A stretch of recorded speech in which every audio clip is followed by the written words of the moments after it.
حج کے پہلے دن 8 ذی الحج جو ہے وہ حج کا پہلا دن ہوتا ہے۔ اس دن آپ مکہ مکرمہ میں، کیونکہ ابھی آپ مکہ مکرمہ میں ہی ہوتے ہیں، مینا میں نہیں لے کے گئے ہوتے، تو مکہ مکرمہ کی فجر کی نماز کے بعد مینا کے لیے روانہ ہوں، یہ سنت ہے۔ اور مینا میں ظہر، عصر، مغرب اور عشاء اور 9 ذی الحجہ کی فجر ادا کریں۔ میں نے یاد ہے بتایا تھا کہ 5 نمازیں ادا کرنا مینا میں، تو یہ وہ 5 نمازیں، ظہر، عصر، مغرب، عشاء اور اگلے دن کی فجر۔ پھر دوسرے دن جو کہ 9 ذی الحج کا دن ہوتا ہے، اس دن فجر کی نماز کے بعد سروج جب طلوع آفتاب کے بعد مینا سے عرفات کے لیے روانہ ہوں۔ پھر عرفات میں جب آپ پہنچ جائیں تو یہ بہت اہم دن ہے، خاص طور پہ جب آپ میدان عرفات میں ہوں، بہت ہی اللہ کی طرف سے ایک بہت بڑی نعمت ہے، خوب اللہ کو منائیں۔ اس میں عصر سے لے کے مغرب تک کے وقت تک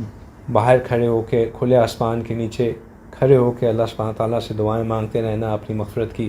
یہ ایک مسنون عمل ہے۔ کتابوں میں ایک اور عمل بھی لکھا ہوا ہے کہ جو شخص میدان عرفات میں قبلہ رخ ہو کر 100 مرتبہ لا الہ الا اللہ وحدہ لا شریک لہ لہ الملک ولہ الحمد وہو علی کل شیء قدیر پڑھے، اور 100 مرتبہ قل ھو اللہ احد اللہ الصمد لم یلد ولم یولد ولم یکن لہ کفوا احد پڑھے، اور 100 دفعہ درود ابراہیمی پڑھے، تو اللہ تعالیٰ فرشتوں سے فرمائیں گے کہ اے میرے فرشتوں، اس بندے کی کیا جزا ہے جس نے میری تسبیح، تحلیل، تکبیر اور تعظیم، تعریف و ثنا کی اور میرے رسول صلی اللہ علیہ وآلہ وسلم پر درود بھیجا۔ اے میرے فرشتوں، تم گواہ رہو کہ میں نے اسے بخش دیا اور اس کی شفاعت قبول کی، اور اگر وہ اہل عرفات کے لیے بھی شفاعت کرتا تو میں وہ بھی قبول فرما لیتا۔ تو ظہر اور عصر دونوں یہ مطلب یہ آپ کو وہاں پہ اگر آپ جا رہے ہیں تو اس دن کو خاص پلان کر کے رکھیں، اس میں ریسٹ بھی کریں، کیونکہ بندہ جب مینا سے عرفات آتا ہے کافی چلنا بھی پڑتا ہے، تھکن بھی ہو جاتی ہے۔ یہ مت سمجھیں کہ میں سپر مین ہوں، ہر بالکل جاگتا ہوا رہوں گا، کیونکہ ہوتا یہ ہے کہ دن کے وقت میں جب جانے کے بعد تھوڑا سا آرام کا موقع ہوتا ہے، اس وقت ہم جوش دکھا رہے ہوتے ہیں، نہیں میں نے تو سارا وقت بس عبادت کرتے رہنا ہے،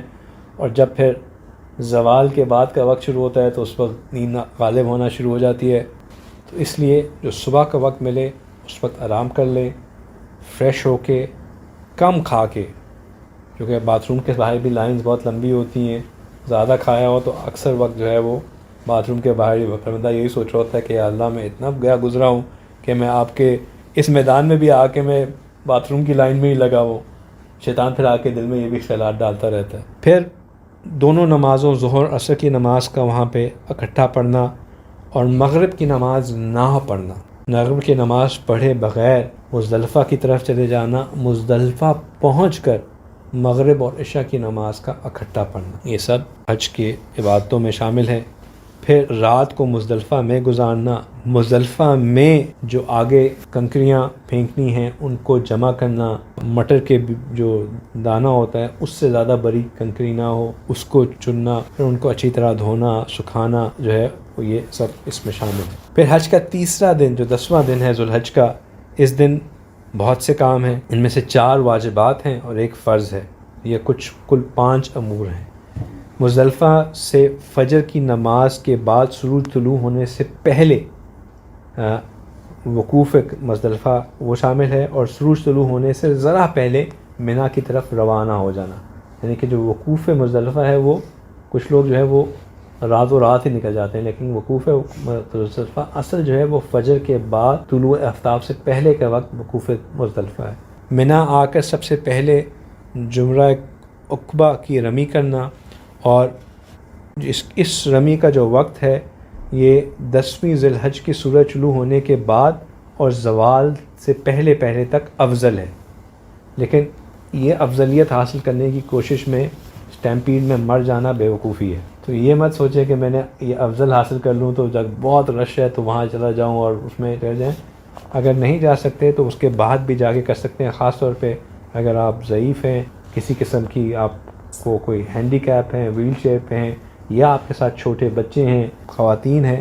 ماں باپ ہیں، تو اس کو اس وقت تک موقوف کر دیجئے جب تک آپ رش کم ہو جائے، رش میں جا کے کرنے کا فائدہ نہیں ہے۔ پھر رمی کے بعد قربانی کا کرنا، اور اگر آپ مفرد حج کر رہے ہیں تو پھر آپ قربانی کے بجائے رمی کے بعد سر کا منڈوانا یہ آپ کر سکتے ہیں۔ اکثر لوگ یہ سمجھتے ہیں کہ میں نے قربانی والے کو دیا ہوا ہے، وہ قربانی کر دے گا، بس وہ جا کے حج اپنے بال کٹوا لیتے ہیں، لیکن انتظار کرنا چاہیے، ان سے کنفرم کرنا چاہیے میری قربانی ہو گئی ہے یا نہیں ہوئی ہے۔ جب وہ کنفرم کر دیں کہ آپ کی قربانی ہو گئی ہے تو پھر بال منڈوانے چاہیے۔ یہاں پہ بھی ٹینٹ کروانا افضل ہے، بہتر ہے، ٹینٹ کروائیں تو بہتر ہوگا۔ بال کٹوا لینے کے بعد آپ احرام کی حالت سے باہر آ جاتے ہیں۔ آپ ہر چیز کر سکتے ہیں ماں سوائے میاں بیوی کے ریلیشن شپ کے، یعنی کہ وہ ابھی بھی جائز نہیں ہوتا، اور اس کو موقوف رکھا طواف زیارت کے لیے۔ طواف زیارت کو طواف زیارت اس لیے کہتے ہیں کہ یہ وہ طواف ہوتا ہے کہ جب بندہ حج کرنے کے بعد عرفات مزدلفہ کے ایام گزارنے کے بعد ایسا ہو چکا ہو جیسا کہ اس کے ماں نے اس کو جنا تھا، اس طرح پاک صاف ہوا ہو، تو اب جب وہ میرے طواف کے لیے میرے گھر پہ آئے گا تو میری تجلی اس کے اوپر ایسے عیاں ہوگی جیسے کہ اس میں کوئی حجاب ہی نہ ہو۔ اس لیے اس کو طواف زیارت کہتے ہیں، کہ جیسے زیارت کا مطلب کیا ہوتا ہے کہ ملاقات، ملنے کے لیے جب آپ جائیں کسی سے، تو یہ اللہ سبحانہ تعالیٰ یہ ایکسپیکٹ کرتے ہیں کہ تب ہمارے دل کی کیفیت ایسی ہو کہ اب تو میں اپنے رب سے ملاقات کے لیے حاضر ہو رہا ہوں۔ تو اللہ نے یہ نہیں چاہا کہ یہ میرا بندہ کسی اور سے ملے، اللہ سبحانہ تعالیٰ نے کہا کہ پہلے آ کے مجھ سے ملے، میری اس سے ملاقات ہو، اور پھر اس کے بعد جا کے یہ اپنے زوجہ سے ملے تو ملے۔ پھر طواف زیارت کرنا ہوتا ہے۔ طواف زیارت جو ہے وہ 10ویں کو کر لینا سب سے بہتر ہے، اگر نہیں تو 11ویں ذی الحج کو کر لیں، ورنہ 12ویں ذی الحج کے طلوع آفتاب سے پہلے